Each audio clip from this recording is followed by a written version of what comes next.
yun guys, yan ang ating ipasilip sa ating mga supporters yan. Yan ang ginawa nating pininturahan natin na crusher yan. Ayan. Ang ganda ng itsura ngayon. Bagong ligo yan ang pintura. Dati dumi-dumi niya. So ngayon malinis na, no? Nalinisan natin ng maayos, no? So yan. Medyo malingis-ngis lang kaya may nag-grinder sa likod, no? May retouch pa tayo kunti yan. Itong crusher, mobile crusher natin, ano na, ready to operation na to. Ito lang, no? Ito yung ganda, no?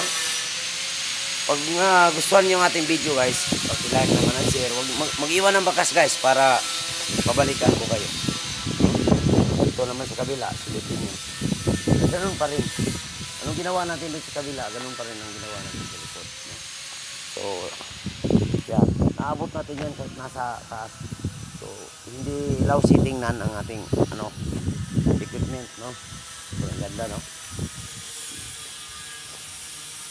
So, hindi natin patagalin natin video.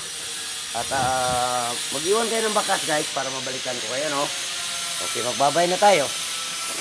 Bye-bye.